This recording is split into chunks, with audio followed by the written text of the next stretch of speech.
Tu padre no puede salvarte hoy. Escucha con atención, porque lo que voy a contarte cambió todo lo que creías saber sobre el amor, la confianza y las personas que dejamos entrar en nuestras vidas familiares. Me llamo Robert y esta es mi historia. Una historia que casi destruyó a mi familia, pero que al final me enseñó el verdadero significado de la protección, la perseverancia y el amor incondicional. Necesito que entiendas algo antes de empezar. Esta no es solo otra historia sobre traición o desamor. Se trata del tipo de maldad que lleva una sonrisa, el tipo de oscuridad que finge ser luz y el tipo de amor que se niega a ser destruido sin importar las fuerzas que intenten separarlo. Se trata de tres niñas pequeñas que salvaron a su familia a través de sueños en los que nadie creía, y sobre un padre que casi lo perdió todo por confiar en la persona equivocada. Pero antes de continuar, quiero que me hagáis un pequeño favor. Pulsad el botón de suscribirse, dadle a me gusta a este video y escribid vuestro país en los comentarios. Me encantaría saber desde dónde me estáis escuchando. Gracias. Cuando pienso en el comienzo de esta pesadilla, me doy cuenta de que todas las señales estaban ahí. Pero cuando estás de duelo, cuando estás abrumado, cuando alguien se presenta como tú, Salvador, no buscas las grietas en su fachada. No cuestionas los motivos de alguien que parece amar a tus hijos tanto como tú. Ese fue mi primer error, pero no sería el último. Quiero que escuches atentamente cada detalle porque en algún momento de tu vida puede que haya una Laura esperando para atacar. Puede que haya alguien en quien confías plenamente y que esté planeando destruir todo lo que te importa. Y si mi historia puede salvar a una sola familia de pasar por lo que nosotros pasamos, entonces habrá valido la pena compartir estos dolorosos recuerdos. Ya sabes, dicen que cuando amas profundamente a alguien, nunca ves venir la tragedia cuando llega. Tenía 28 años cuando conocí a Joanne, y desde el momento en que la vi en esa barbacoa de la iglesia en Atlanta, supe que era la mujer de mi vida. Tenía una sonrisa que iluminaba la habitación más oscura y una risa que te hacía olvidar todos tus problemas. Joanne era todo lo que había soñado en una mujer. Amable, inteligente, hermosa por dentro y por fuera, con un corazón tan grande que parecía imposible que una sola persona pudiera contener tanto amor. Recuerdo ese primer día como si fuera ayer. Era una húmeda tarde de domingo de agosto, y solo había ido a la barbacoa porque mi madre llevaba semanas insistiéndome en que saliera más y conociera a una chica agradable. Estaba de pie junto a la mesa de la comida, tratando de decidir entre la ensalada de patatas y la ensalada de col, cuando oí una risa melodiosa que venía del otro lado del patio de la iglesia. Levanté la vista y vi a Joanne rodeada de un grupo de niños, todos pendientes de cada una de sus palabras, mientras les contaba una historia animada con grandes gestos y voces graciosas. Llevaba un sencillo vestido amarillo que parecía brillar a la luz del sol, y su cabello natural estaba recogido hacia atrás en un peinado que resaltaba su elegante cuello y los delicados pendientes que reflejaban la luz cuando movía la cabeza. Pero no fue solo su belleza lo que me cautivó. Fue la forma en que interactuaba con esos niños. Se ponía a su altura, los miraba a los ojos cuando hablaban y trataba sus preguntas y comentarios con el mismo respeto que mostraría a un adulto. Podía ver el amor y la paciencia genuinos en todo lo que hacía. Y supe inmediatamente que era el tipo de mujer con la que quería construir una vida. Pasé el resto de la barbacoa buscando excusas para estar cerca de ella, ayudándola a limpiar después de las actividades de los niños, ofreciéndome a llevarle el bolso cuando necesitaba tener las manos libres. Cada conversación que teníamos revelaba nuevas facetas de su personalidad. Era profesora de segundo grado y hablaba de sus alumnos como si fueran sus propios hijos. Todos los fines de semana hacía voluntariado en un refugio local para personas sin hogar. Enviaba dinero a su anciana abuela en Alabama y la llamaba todas las noches sin falta. Joanne tenía una forma de hacerte sentir como si fueras la persona más importante del mundo cuando hablaba contigo. Hacía preguntas reflexivas y escuchaba atentamente tus respuestas. Recordaba detalles de conversaciones anteriores y daba seguimiento a cosas que habías mencionado semanas antes. Tenía una memoria increíble para los cumpleaños de las personas, los nombres de sus hijos, sus luchas y sus triunfos. Laura también estaba allí ese día, aunque al principio apenas me fijé en ella. Era la mejor amiga de Joanne de la escuela de enfermería, alguien que se había quedado a su lado incluso después de que tomaran caminos profesionales diferentes. Mientras Joanne trabajaba con niños, Laura se había dedicado a la enfermería hospitalaria, trabajando largos turnos en la unidad de cardiología. Mirando atrás, debería haber prestado más atención a la forma en que Laura nos miraba a Joanne y a mí ese día. Debería haberme dado cuenta de que su sonrisa nunca llegaba a sus ojos cuando nos felicitaba por llevarnos tan bien. Pero yo estaba completamente centrado en Joanne, embriagado por la sensación de haber conocido a alguien que parecía la pieza que le faltaba a mi alma. Al final de la barbacoa le pedí a Joanne que saliéramos a cenar y ella aceptó con esa sonrisa radiante que se convertiría en mi vista favorita del mundo. Salimos juntos durante 2 años antes de que le pidiera matrimonio, y esos fueron los años más felices de mi juventud. Joanne y yo descubrimos que compartíamos valores similares, sueños compatibles y una fácil complicidad que hacía que incluso las actividades más mundanas se sintieran especiales. Podíamos pasar horas hablando, compartiendo historias de nuestra infancia, nuestras esperanzas para el futuro, nuestros miedos e inseguridades. Joanne me había contado que había crecido como hija única con unos padres que tenían varios trabajos para llegar a fin de mes. Me habló de la soledad de volver a casa todos los días después del colegio y encontrarla vacía, y de cómo eso había moldeado su sueño de tener algún día una gran familia ruidosa. Quería tener hijos que nunca dudaran de que eran queridos y deseados, hijos que siempre tuvieran a alguien a quien volver a casa. Yo le conté mis propios sueños de crear una empresa de construcción exitosa, de crear algo duradero de lo que pudiera estar orgulloso y que pudiera legar a mis hijos. Le hablé de la casa que quería construir para mi futura familia.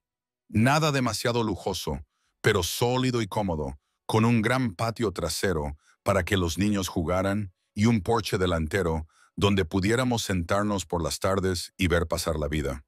Joanne escuchaba estos sueños con gran entusiasmo y ánimo. Añadía sus propias ideas, hablando del huerto que quería plantar, del rincón del desayuno donde comeríamos juntos en familia, del rincón de lectura donde contaría cuentos a nuestros hijos antes de dormir. Laura estaba presente en todos los hitos que Joanne y yo compartíamos. Siempre estaba ahí para ofrecernos su apoyo. Nos habíamos dado cuenta de que no tenía mucha vida propia, pero pensábamos que simplemente le gustaba meterse en los asuntos de los demás. Nunca, ni en nuestros sueños más descabellados, pensamos que fuera malvada. Laura Lorraine había sido la mejor amiga de Joanne desde la infancia, pero, mirando atrás, nos dimos cuenta de que siempre había sido un poco posesiva con ella. Laura era bajita y regordeta, con rasgos marcados que le daban un aire oscuro y melancólico. Planeé mi propuesta como una operación militar, y Laura fue mi cómplice voluntaria en cada detalle.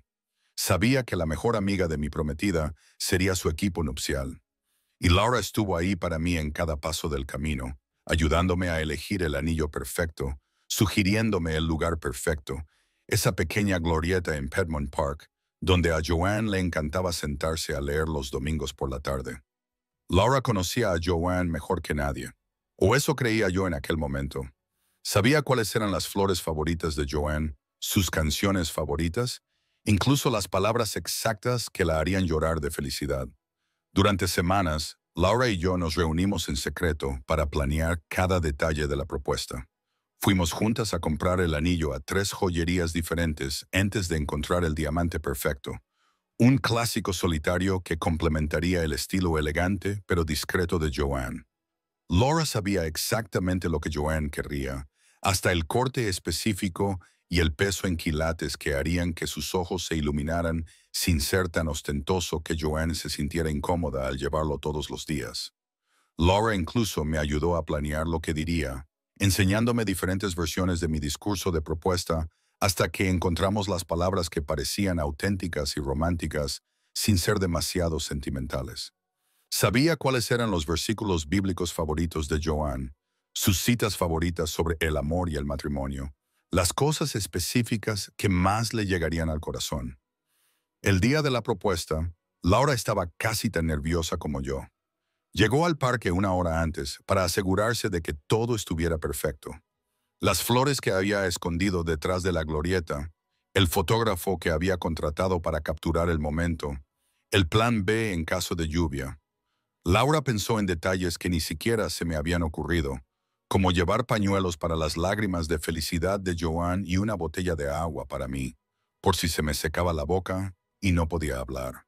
Cuando me arrodillé aquella fresca tarde de octubre, con Laura escondida detrás de un árbol tomando fotos y la familia de Joan observando en secreto desde la distancia, Joan dijo que sí antes de que pudiera siquiera hacerle la pregunta. Las lágrimas corrían por su rostro, la forma en que me abrazó. Ese momento fue pura magia. Laura fue la primera persona en felicitarnos, envolviéndonos a ambos en un abrazo tan fuerte que pensé que nunca nos soltaría. Pero ahora, mirando atrás con el conocimiento que tengo de la verdadera naturaleza de Laura, veo ese abrazo de otra manera. Recuerdo cuánto tiempo me abrazó, cómo su abrazo me parecía casi posesivo. Recuerdo la forma en que me miraba por encima del hombro de Joan, no con la alegría de una amiga que celebraba la felicidad de su mejor amiga, sino con algo más complicado y oscuro. En ese momento, interpreté la reacción emocional de Laura como una prueba de lo mucho que quería a Joan y deseaba que fuera feliz. Pensé que sus lágrimas eran lágrimas de alegría, porque su mejor amiga había encontrado el amor verdadero.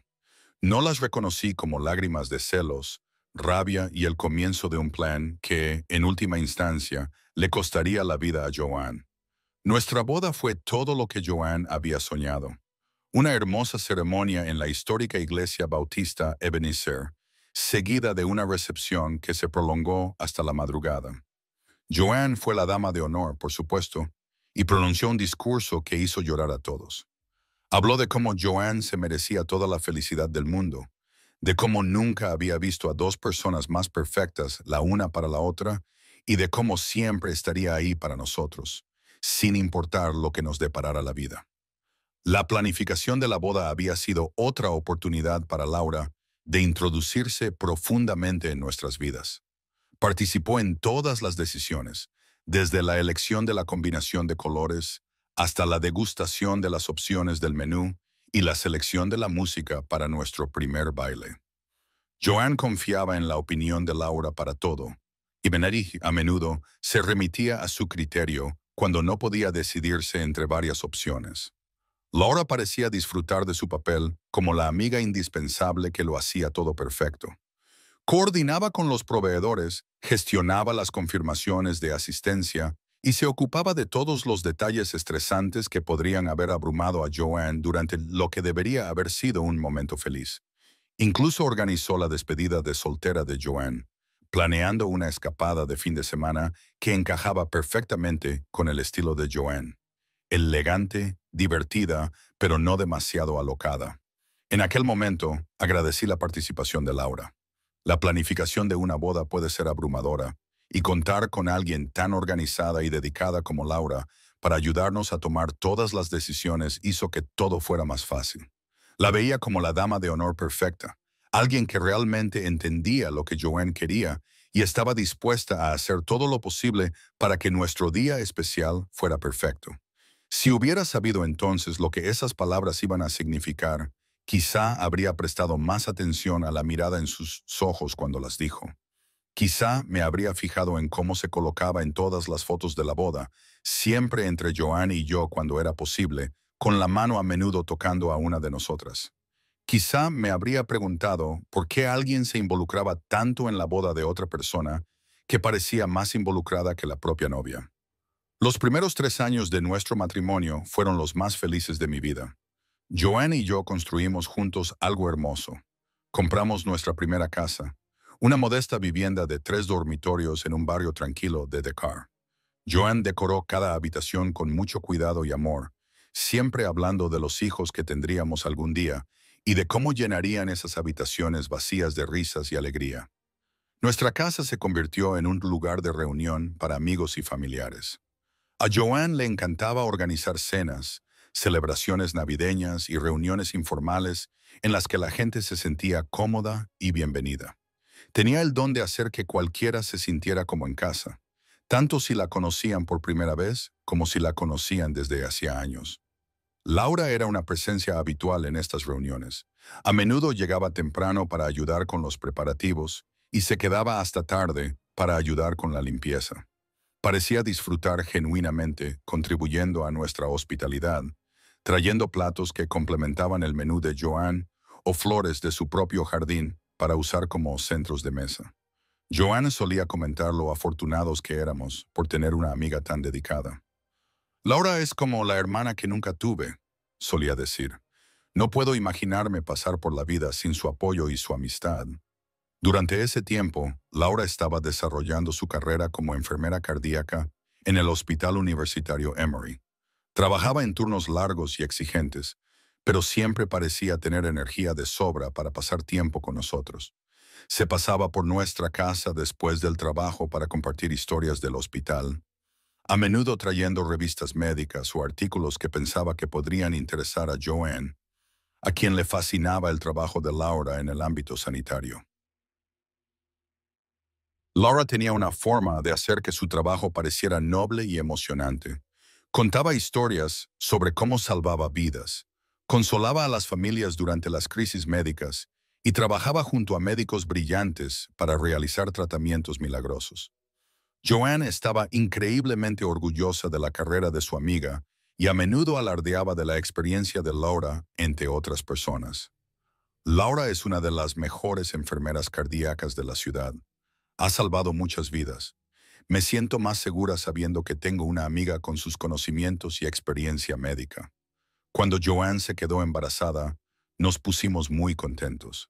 Pero cuando el médico nos dijo que íbamos a tener trillizos, 3 preciosas niñas, pensé que mi corazón iba a estallar de felicidad.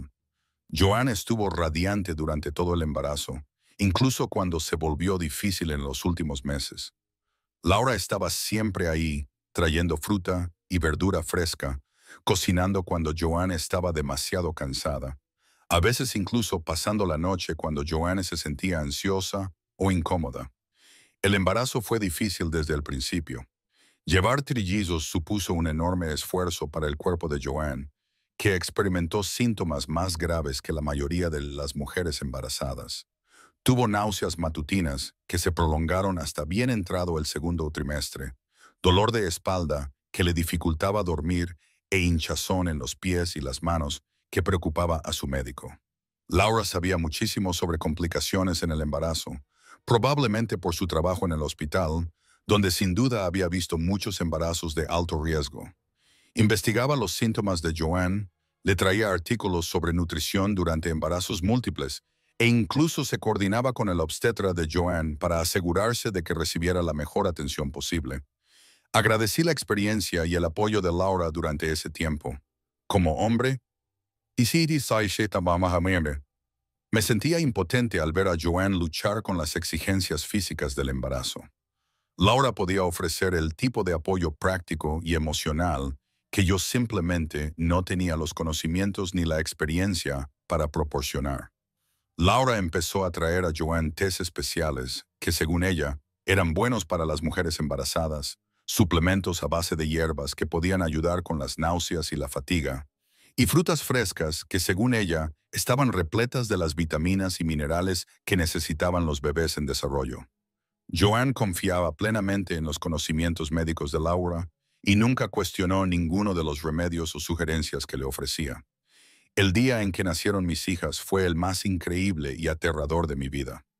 Tras 18 horas de parto, Jasmine, Jade y Joy llegaron al mundo, cada una más perfecta que la anterior.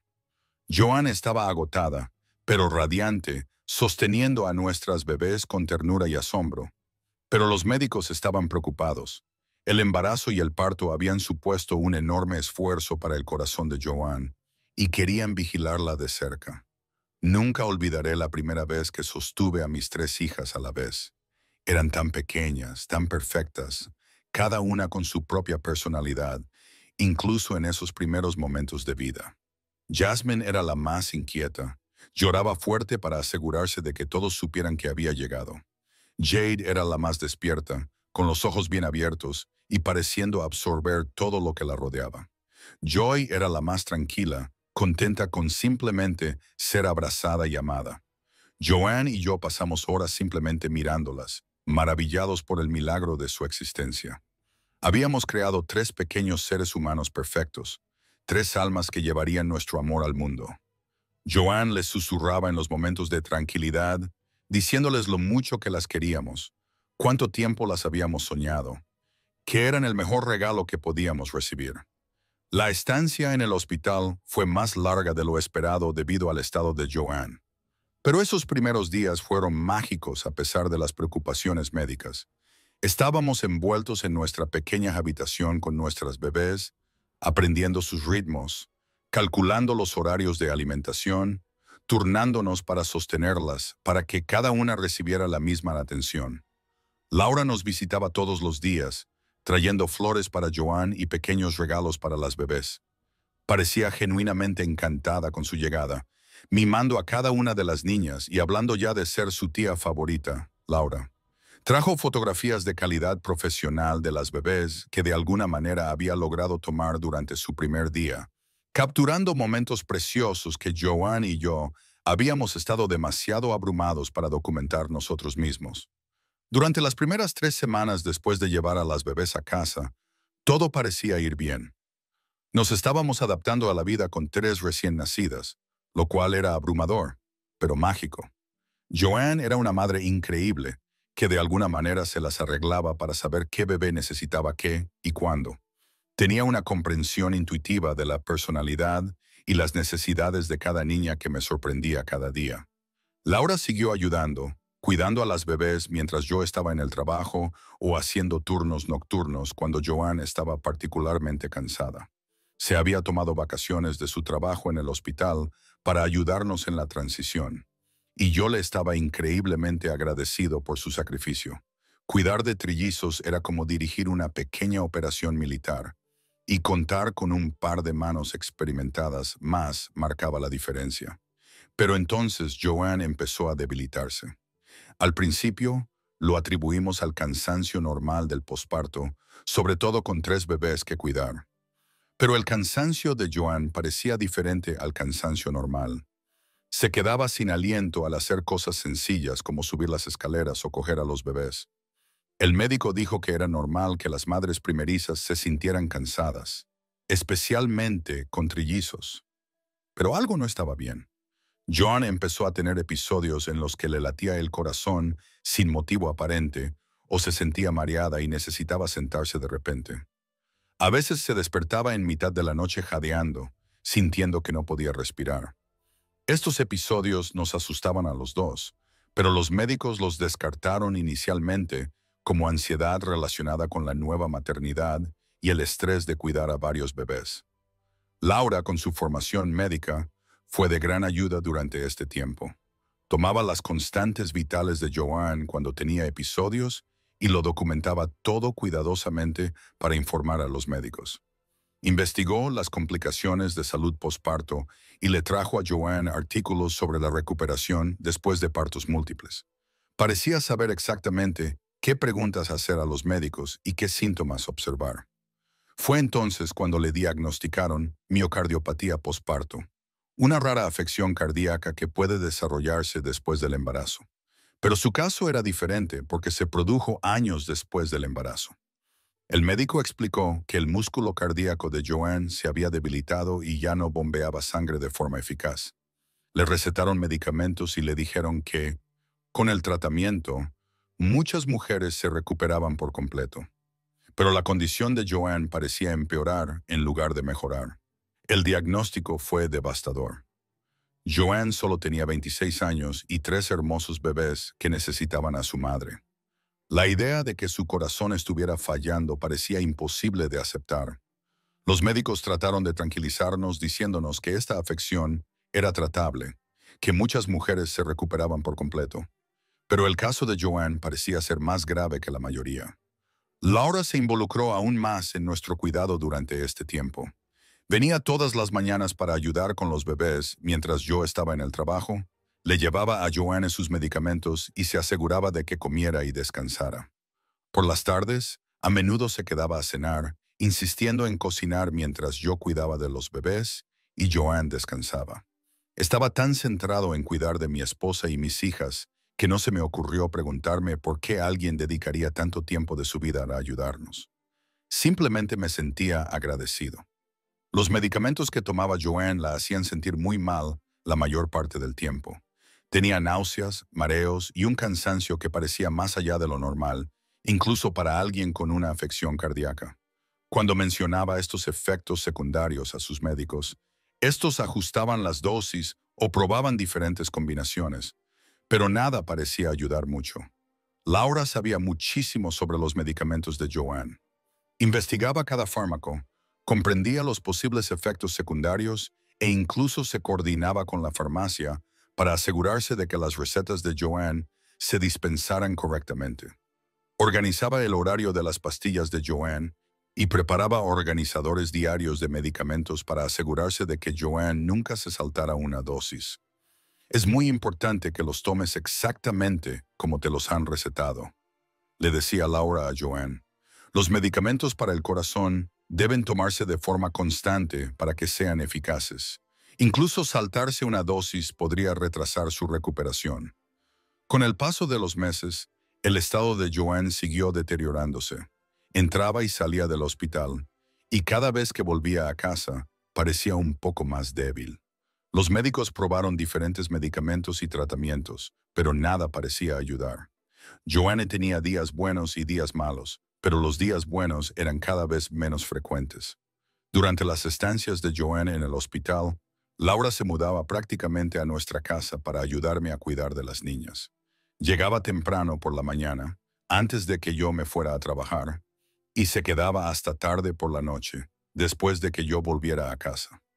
Conocía los horarios de las niñas tan bien como yo, quizá incluso mejor. Sabía anticiparse a sus necesidades. Las consolaba cuando estaban inquietas y mantenía las rutinas que Joanne había establecido. Las niñas que ya caminaban y hablaban, la adoraban. La llamaban tía Laura y corrían hacia ella con el mismo entusiasmo que me mostraban a mí cuando llegaba a casa del trabajo. Laura había estado presente en sus vidas desde que nacieron, y para ellas era simplemente otra adulta cariñosa que las cuidaba. Empecé a depender cada vez más de Laura a medida que el estado de Joanne empeoraba. Ya no solo ayudaba con el cuidado de las niñas, se encargaba de toda la casa. Hacía la compra, cocinaba, lavaba la ropa, limpiaba la casa y se encargaba de todas las tareas diarias que Joanne estaba demasiado débil para realizar. Laura nunca se quejó de la carga que esto suponía para su propia vida. Había dejado en suspenso su carrera para cuidar de nuestra familia, utilizando todas sus vacaciones y tomando permisos sin sueldo cuando era necesario. Afirmaba que ayudarnos era más importante para ella que cualquier trabajo y que la recuperación de Joanne era su máxima prioridad. Durante este tiempo, Laura empezó a traerle a Joanne comidas especiales que, según ella, estaban diseñadas específicamente para personas con problemas cardíacos. Investigaba recetas saludables para el corazón, compraba ingredientes orgánicos y preparaba comidas elaboradas que se suponía que ayudaban a la recuperación de Joanne. La nutrición es muy importante para la curación. Laura se lo explicaba mientras le servía a Joanne platos de comida cuidadosamente preparados. Los alimentos adecuados pueden ayudar a fortalecer el músculo cardíaco y mejorar la circulación. Joanne confiaba plenamente en la experiencia de Laura y comía todo lo que ésta le preparaba. Incluso cuando no tenía hambre o cuando la comida no le gustaba, Laura animaba a Joanne a terminarse todo lo que había en el plato, explicándole que su cuerpo necesitaba los nutrientes, aunque tuviera poco apetito debido a la medicación. Cuando las niñas cumplieron 3 años, el estado de Joanne empeoró. Los médicos dijeron que su función cardíaca había disminuido significativamente y que los medicamentos ya no le hacían efecto. Empezaron a hablar de tratamientos más agresivos, incluso de un trasplante de corazón si encontrábamos un donante. Pero Joanne podía ver en sus ojos lo que no decían, que se estaba acabando el tiempo. El deterioro fue rápido y aterrador. Joanne pasó de estar débil pero funcional a estar postrada en cama en cuestión de semanas. Apenas podía cruzar la habitación sin quedarse sin aliento y marearse. Actividades sencillas como cepillarse los dientes o ducharse requerían descansos. Laura aumentó su presencia en nuestra casa durante esta fase final de la enfermedad de Joanne. Estaba allí casi todo el tiempo, supervisando el estado de Joanne, administrándole la medicación y coordinándose con su equipo médico. Dormía en nuestra habitación de invitados casi todas las noches, alegando que Joanne necesitaba supervisión constante por si tenía alguna emergencia médica. Agradecía la dedicación de Laura, pero también estaba agotado y abrumado por la realidad de que podía perder a mi esposa. Intentaba compaginar mis responsabilidades laborales con el cuidado de Joanne y pasar tiempo con mis hijas, que estaban confundidas y asustadas por el deterioro del estado de su madre. Las niñas preguntaban por qué mamá siempre estaba durmiendo, por qué ya no podía jugar con ellas, por qué siempre tenía que ir al hospital. Laura solía ser la que las consolaba cuando Joanne estaba demasiado débil para responder a sus necesidades. Les leía cuentos, las ayudaba con las comidas y mantenía cierta normalidad en sus rutinas diarias. Fue una tranquila tarde de jueves de marzo cuando Joanne me llamó para que me sentara a su lado en nuestra cama. Las niñas dormían en su habitación y Laura acababa de marcharse después de preparar la cena y ayudar con los cuentos para dormir. Me tomó las manos entre las suyas y pude sentir lo frías y débiles que se habían vuelto. «Robert», dijo, con una voz apenas audible, «tengo que decirte algo y necesito que me escuches con atención». Mi corazón comenzó a latir con fuerza. Sabía lo que iba a pasar, pero no estaba preparada para oírlo. Continuó, con lágrimas corriéndole por las mejillas. «Los médicos creen que me quedan unas semanas, quizá un mes si tengo suerte. Pero no tengo miedo de irme, cariño. No tengo miedo porque sé que nuestras hijas tienen el padre más maravilloso del mundo y que estarán bien». Empecé a protestar, a decirle que no hablara así, que íbamos a luchar contra esto y que ella se pondría mejor. Pero ella puso su dedo en mis labios y negó con la cabeza. «Escúchame, Robert. Cuando yo ya no esté, tendrás la tentación de encerrarte en ti mismo, de pensar que lo que tuvimos fue algo único en la vida y que nunca volverás a encontrarlo. Pero necesito que me prometas algo». Me apretó las manos con más fuerza, sacando fuerzas de algún lugar profundo de su interior. «Prométeme que no dejarás de vivir. Prométeme que volverás a encontrar el amor cuando estés preparado». Esas niñas necesitan una figura materna en sus vidas, y tú te mereces ser feliz. Yo estaba llorando, incapaz de articular palabra, pero Joanne continuó, con voz cada vez más fuerte. «Prométeme que nunca dejarás que nadie haga daño a nuestras niñas. Prométeme que su felicidad y su seguridad siempre serán lo primero, pase lo que pase. Son nuestro legado, Robert. Son lo mejor de ambos y merecen ser amadas y protegidas con cada fibra de tu ser». Para Joanne no eran solo palabras. Era un pacto sagrado que me pedía que hiciera. Había pasado los últimos 3 años volcando todo su amor, sabiduría y sueños en nuestras hijas.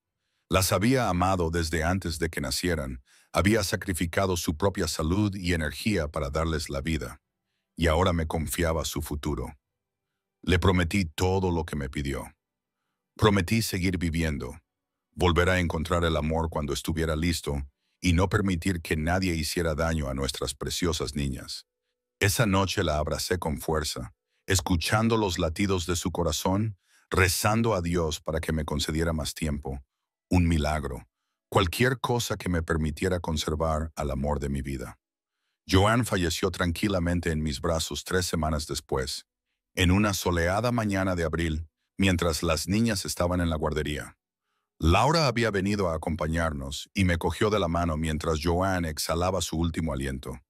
El dolor era diferente a todo lo que había experimentado antes. Sentí como si alguien me hubiera arrancado el corazón del pecho y me hubiera dejado vacío por dentro. El funeral fue precioso pero desgarrador. La iglesia estaba llena de gente a la que Joanne había marcado con su vida.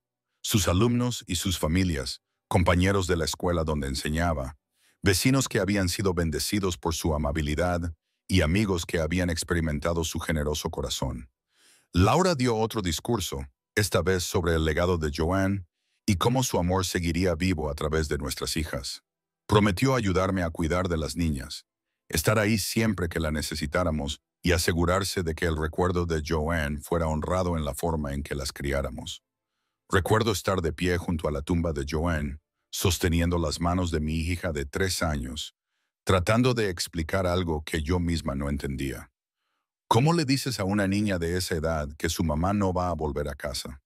¿Cómo les ayudas a entender la muerte cuando tú misma apenas puedes mantener la compostura? Jasmine no dejaba de preguntar cuándo se iba a despertar mamá.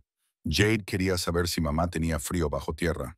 Joy, siempre la más intuitiva, parecía entender que había pasado algo terrible y definitivo, pero no podía expresar sus sentimientos.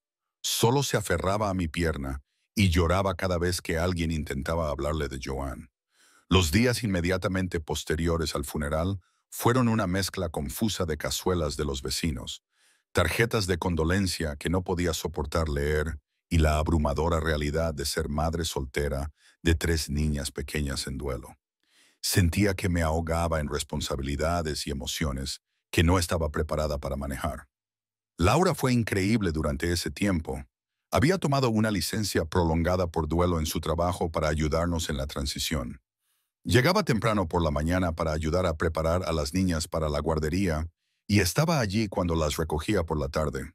Me ayudó a establecer rutinas, me enseñó a trenzarles el pelo correctamente y me mostró cómo prepararles el almuerzo con alimentos que realmente se comerían. Pero, más allá de la ayuda práctica, Laura me proporcionó el apoyo emocional que necesitaba desesperadamente. Ella había querido mucho a Joanne y entendía mi dolor de una manera que otras personas no podían. Se sentaba conmigo por las noches, después de que las niñas se acostaran, y me escuchaba mientras le hablaba de mis miedos de fracasar como madre soltera, de mi culpa por la muerte de Joanne, de mi pánico por criar a mis hijas sin una madre. Joanne eligió bien cuando te eligió a ti, me decía Laura durante esas noches oscuras. Vas a ser un padre increíble para esas niñas. Van a crecer sabiendo cuánto las quieren sus padres, y eso es lo más importante que puedes darles. Después del funeral, pensé que me ahogaría en el dolor y la responsabilidad. De repente, era padre soltero de trillizas de 3 años, tratando de averiguar cómo ser madre y padre, al mismo tiempo que lidiaba con mi propia pérdida devastadora. Las niñas eran demasiado pequeñas para comprender del todo lo que había pasado, pero sabían que algo iba mal. Preguntaban constantemente por mamá, y yo tenía que explicarles una y otra vez que mamá se había ido al cielo para estar con los ángeles. Lo más difícil era la hora de acostarse. Joanne siempre había sido la que les leía cuentos, les cantaba canciones de cuna y las arropaba con besos y promesas de que las vería por la mañana. Ahora, cuando intentaba mantener esas rutinas, las niñas lloraban por su mamá y preguntaban por qué ya no podía venir a darles las buenas noches. Estaba decidido a honrar la memoria de Joanne siendo el mejor padre posible. Aprendí a cocinar viendo videos de YouTube y practicando diferentes recetas hasta que pude preparar las comidas favoritas de las niñas. Joanne había sido una excelente cocinera y yo quería seguir sirviéndoles los platos a los que estaban acostumbradas. Pasé horas viendo tutoriales de cocina, practicando técnicas y creando poco a poco un repertorio de platos que las niñas comían sin quejarse. Aprendí a ayudarles con los deberes del parvulario, que consistían principalmente en colorear láminas y realizar actividades de aprendizaje sencillas. Aprendí a contar cuentos antes de dormir a 3 pequeñas personalidades exigentes, leyendo los mismos libros una y otra vez, porque cada niña tenía sus favoritos y quería escucharlos todas las noches. Las discusiones diarias entre hermanas eran quizás el aspecto más difícil de la paternidad en solitario. Jasmine y Jade parecían pelearse constantemente por los juguetes, la atención y los privilegios.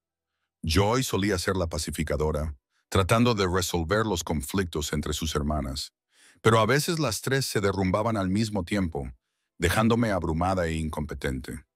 Laura estuvo allí durante todo ese tiempo, ofreciéndome consejos, sustituyéndome cuando necesitaba un descanso y proporcionándoles el tipo de orientación maternal que yo simplemente no podía darles. Ella entendía cosas de chicas de las que yo no sabía nada. ¿Qué productos para el cabello usar? cómo manejar preguntas sobre por qué se veían diferentes a su papá, qué hacer cuando tenían pesadillas sobre su madre. Establecimos tradiciones que se volvieron sagradas en nuestra casa. Los viernes por la noche eran noches de cine, con palomitas de maíz y helado los domingos. Dejaba que cada niña eligiera la película por turnos, lo que generalmente significaba ver las mismas películas de Disney repetidamente hasta que me sabía todas las canciones de memoria. Los sábados por la mañana eran para comer tortitas y ver dibujos animados, seguidos de excursiones al parque o al zoológico cuando hacía buen tiempo. A las niñas les encantaban estas salidas, correr por los parques infantiles y quemar energía, mientras yo intentaba controlar a las tres a la vez. Los domingos por la noche eran para jugar en familia, aunque con niñas de 3 años, los juegos eran bastante sencillos. Jugábamos a juegos de memoria con tarjetas ilustradas, hacíamos rompecabezas juntos o organizábamos fiestas de baile en el salón. Esos momentos eran muy valiosos para mí, porque era cuando las niñas parecían más felices y más ellas mismas. Vivía para esas niñas. Todas las decisiones que tomaba se centraban en lo que era mejor para ellas.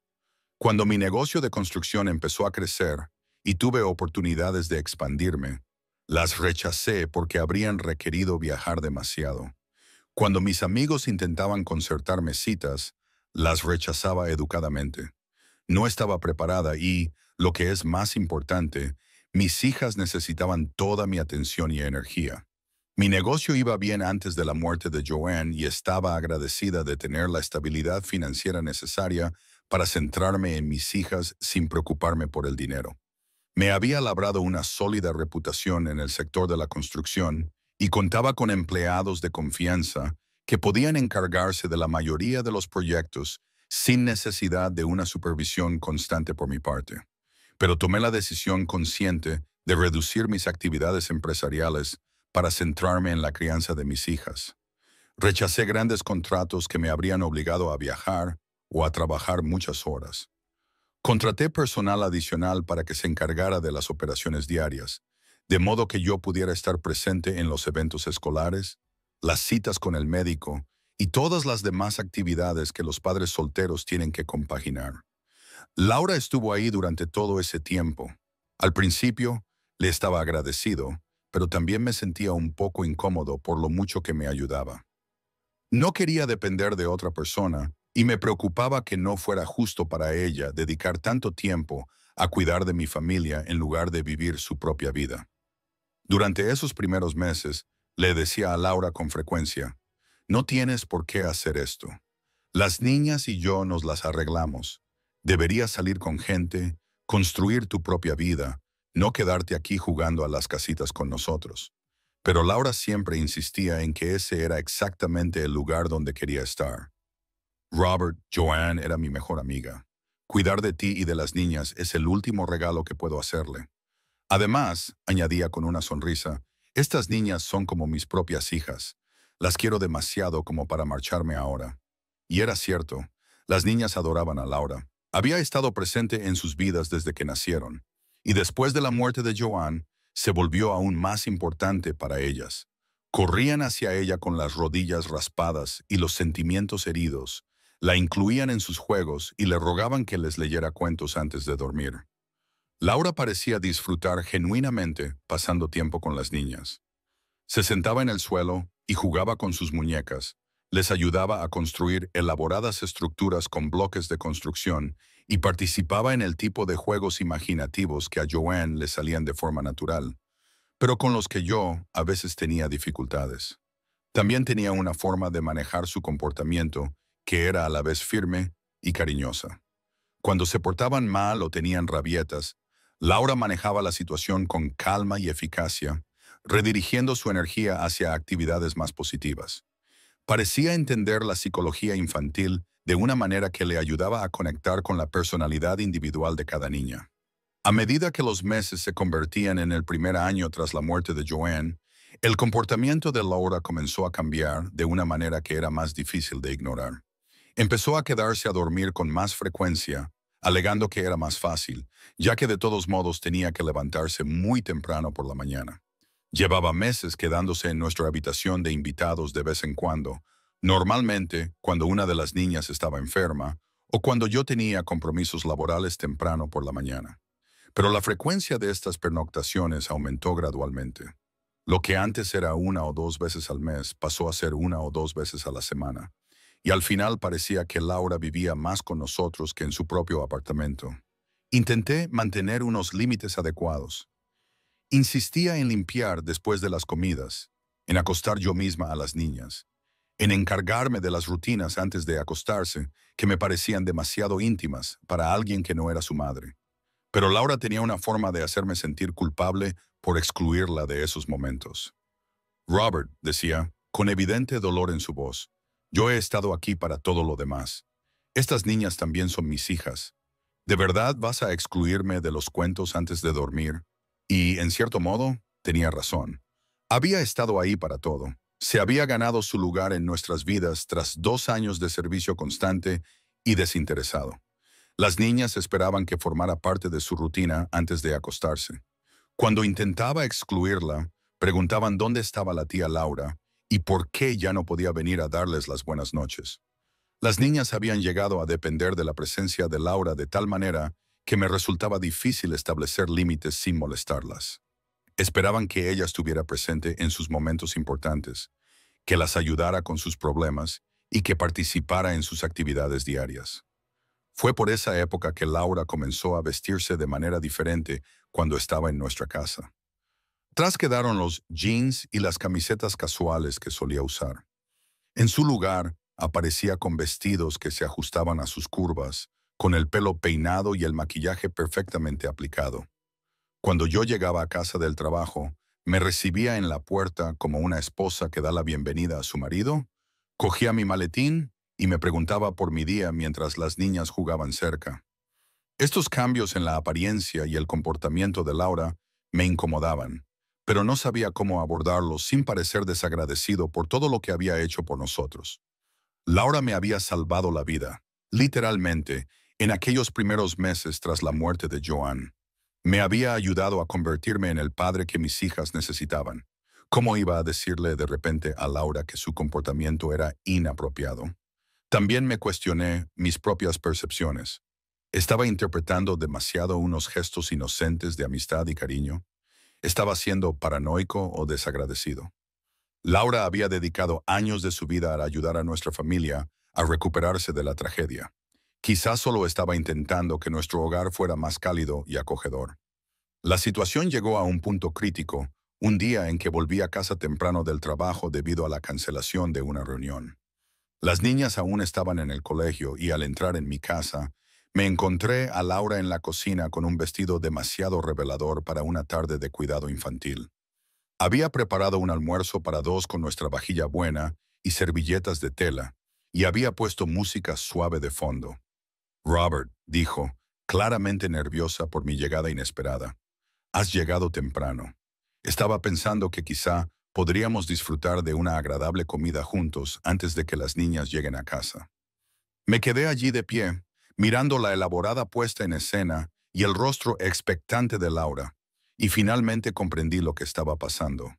Ya no se trataba solo de ayudar con las niñas, se trataba de algo completamente diferente. Laura, dije con cautela, ¿qué es esto? Ella dio un paso hacia mí, con los ojos brillantes de esperanza y algo que no quería reconocer. Robert, llevamos meses dando vueltas al tema. Tú también lo sientes, lo natural que es esto, lo bien que nos sienta estar juntos así. Se me secó la boca. Laura, creo que ha habido un malentendido. ¿Ah, sí? Me interrumpió, acercándose más. Robert, mira lo que hemos construido juntos. Mira lo felices que son las niñas, lo bien que funcionamos como equipo. Joan querría esto para ti. Querría que volvieras a encontrar el amor. ¿Y quién mejor que alguien que ya quiere a esas niñas tanto como lo hacía su madre? La mención del nombre de Joan en este contexto me revolvió el estómago.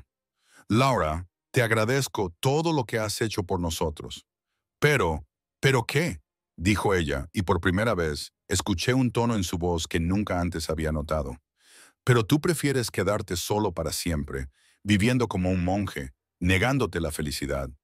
Joan no quería eso para ti, Robert. Ella misma me lo dijo. Esto me dejó helado. ¿Qué quieres decir con que ella misma te lo dijo? La expresión de Laura se suavizó y me tomó las manos. La noche antes de fallecer, cuando saliste a tomar el aire, Joanne y yo hablamos, y ella me hizo prometer que cuidaría de ti y de las niñas. Pero más que eso, dijo que esperaba que algún día volvieras a encontrar el amor, y pensaba que tal vez sería conmigo, su mejor amiga, que la amaba hasta la muerte. Sentí como si el suelo se hubiera movido bajo mis pies. ¿Joanne había dicho realmente eso? No podía recordar exactamente lo que había pasado esa noche. Estaba tan agotado y afligido que todo era una nebulosa. Ella dijo, te conocía a ti y a las trillizas mejor que nadie. Laura continuó, con voz suave y persuasiva. Dijo, entendía qué tipo de padre eras, qué tipo de hombre eras, y ella confiaba en que yo te amaría como te mereces ser amado. Estaba confundido, emocionalmente agotado y completamente desprevenido para esta conversación. Una parte de mí se preguntaba si Laura tenía razón. Quizás Joanne había dicho esas cosas. Quizás eso era lo que Joanne había querido cuando me dijo que volviera a encontrar el amor. Y no se podía negar que Laura había demostrado su amor por nuestra familia a través de sus acciones durante los últimos 2 años. No lo sé, dije con sinceridad. Todo esto es tan inesperado. Nunca te había visto de esa manera. Pero podrías, dijo Laura, y había algo casi desesperado en su voz. Robert, ya vivimos como una familia. Ya nos queremos, solo que aún no de esa manera. Sería tan fácil, tan natural. Las niñas ya me ven como su figura materna. No tendríamos que cambiar nada, salvo reconocer lo que ya existe. Durante las semanas siguientes, la campaña de Laura para conquistar mi corazón se intensificó. Buscaba motivos para tocarme la mano o el brazo cuando hablaba conmigo. Cocinaba mis platos favoritos y preparaba cenas románticas después de que las niñas se acostaran. Hablaba de cómo las niñas habían mencionado que querían una mamá y de cómo habían dicho que deseaban que la tía Laura fuera su nueva mamá. Estaba dividida. Por un lado, la lógica de Laura tenía sentido. Las niñas la querían y estaban prosperando bajo su cuidado. Ella había demostrado su dedicación a nuestra familia más allá de toda duda. Y Joanne ya me había dicho que le diera una oportunidad al amor. Y yo me sentía sola, más sola de lo que jamás me había admitido a mí misma.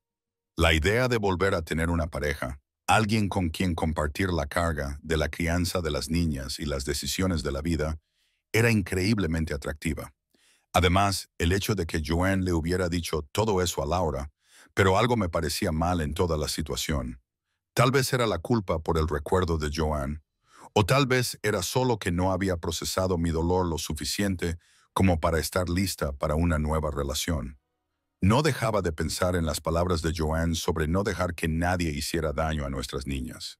Y aunque no tenía motivos para pensar que Laura fuera a hacerles daño, algo en mi interior me decía que fuera cauteloso. Las niñas, sin embargo, no parecían tener esas reservas. Una noche, durante la cena, Jasmine, de 5 años, levantó la vista de sus espaguetis y dijo, «Papá, ¿por qué la tía Laura no puede ser nuestra mamá de verdad? Ella hace todo lo que hace una mamá». Jade asintió con entusiasmo. «Sí, y hace las mejores tortitas, sabe peinarnos muy bien y nos lee los mejores cuentos». Joy, que siempre era la más reflexiva de las tres, añadió en voz baja, «Y nos quiere como una mamá. Lo noto». Laura me miró al otro lado de la mesa con lágrimas en los ojos, y pude ver lo mucho que significaban esas palabras para ella. Pero también noté algo más, una mirada de satisfacción, como si ese fuera exactamente el resultado por el que había estado luchando. Esa noche, después de que las niñas se durmieran y Laura se fuera a casa, me senté en mi habitación mirando la foto de Joanne en mi mesita de noche. Hablé con ella como lo había hecho todas las noches desde que falleció, pidiendo orientación, señales, cualquier cosa que me ayudara a saber qué hacer. «Joanne», susurré, «si realmente querías esto para mí, si realmente pensabas que Laura era la persona adecuada para ayudarme a criar a nuestras hijas, dame una señal. Ayúdame a saber qué es lo correcto». No sé si era el dolor, la soledad o la genuina convicción de que eso era lo que Joanne hubiera querido. Pero durante los meses siguientes, poco a poco empecé a abrir mi corazón a la posibilidad de una relación con Laura. Ella era paciente y comprensiva. Nunca me presionaba demasiado. Siempre me dejaba marcar el ritmo. Empezamos a tener conversaciones adultas después de que las niñas se acostaran, hablando de nuestras esperanzas y sueños, de nuestros miedos sobre el futuro. Laura compartió historias sobre su infancia, sus relaciones pasadas, sus sueños de tener una familia propia. Hablaba de lo mucho que había querido a Joanne, de lo devastada que se había sentido cuando Joanne murió y de cómo cuidar de mí y de las niñas le había devuelto el sentido a su vida. Al cabo de un tiempo, Laura y yo llevábamos unos 6 meses en una relación sentimental. No era el amor apasionado y devorador que había compartido con Joanne, pero era cómodo y seguro.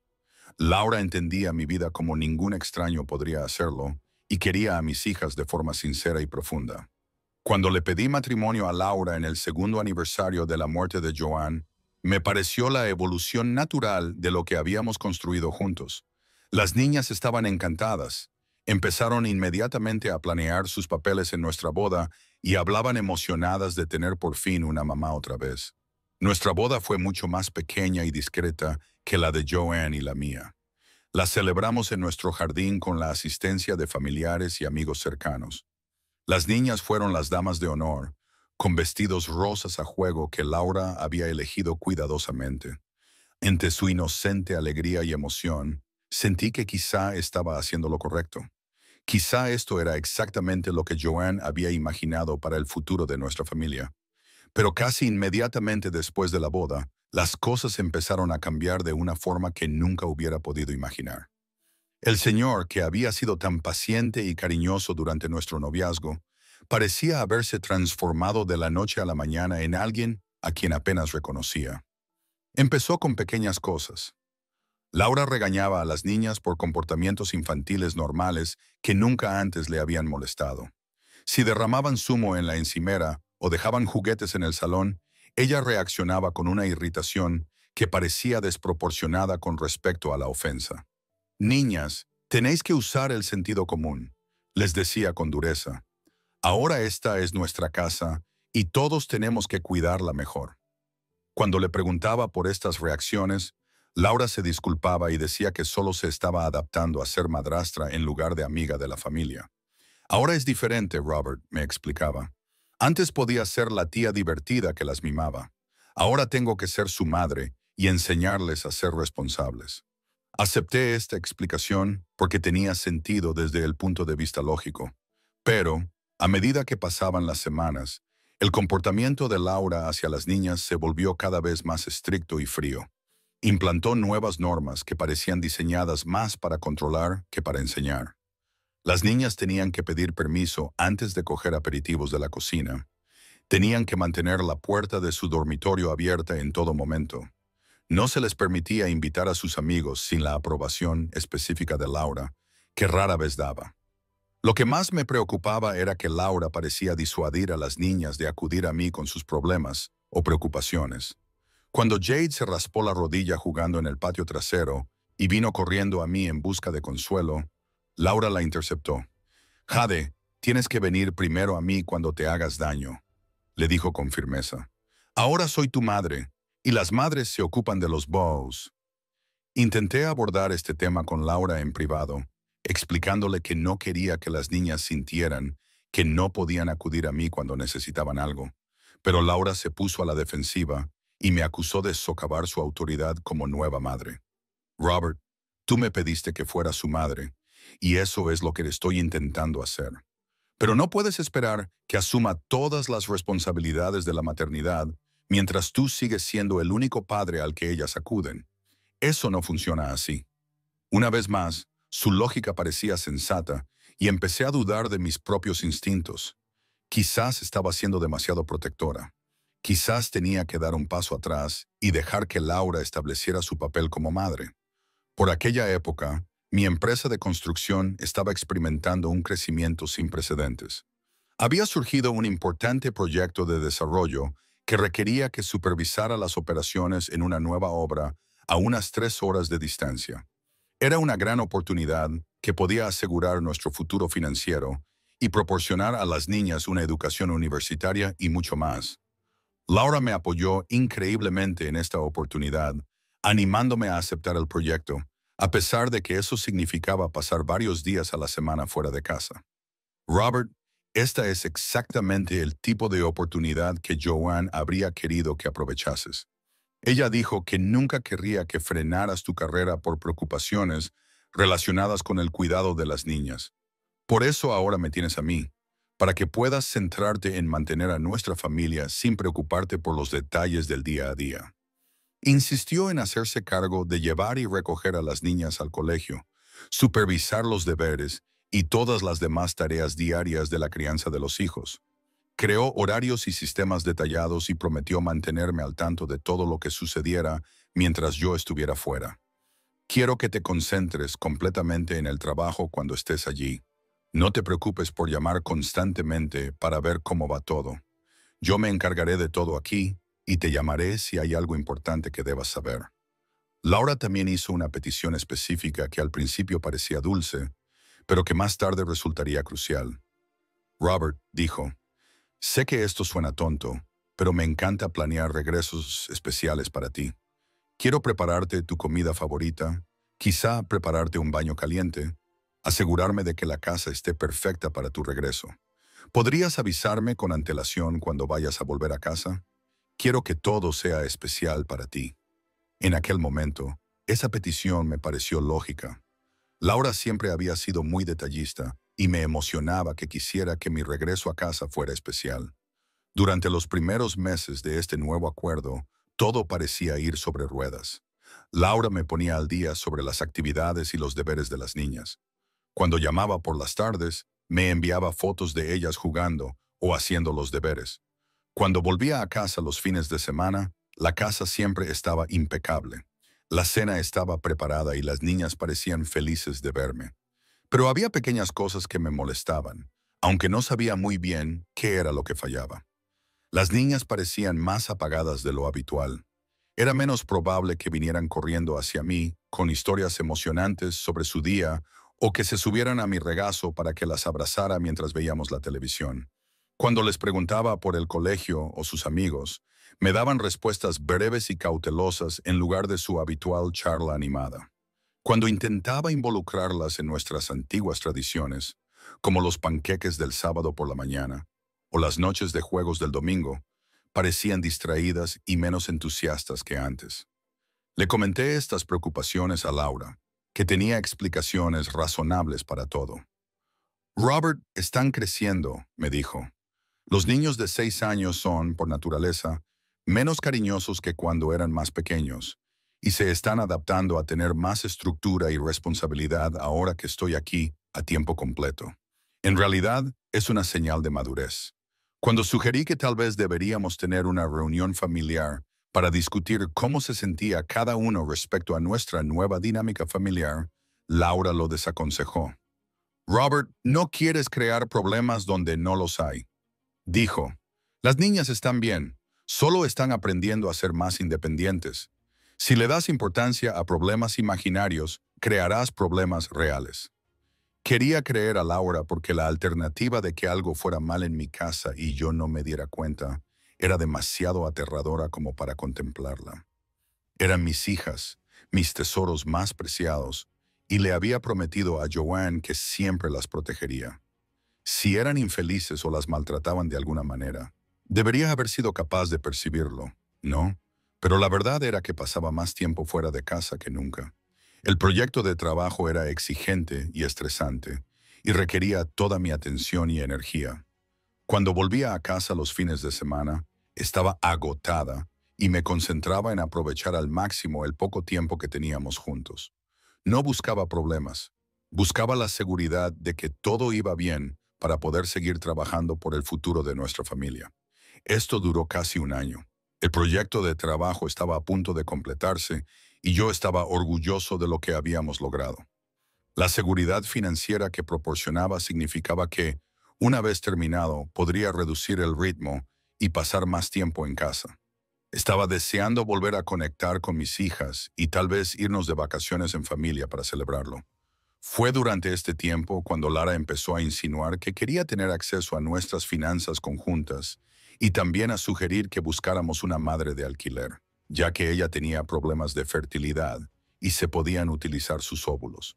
Mencionaba los gastos de las niñas o las necesidades del hogar, sugiriendo que sería más fácil si ella misma se encargara de estas compras en lugar de tener que pedirme dinero o esperar a que yo llegara a casa para ocuparme de ellas. Robert, me siento incómoda teniendo que pedirte dinero cada vez que las niñas necesitan zapatos nuevos o material escolar. Me hace sentir como una empleada en lugar de tu esposa.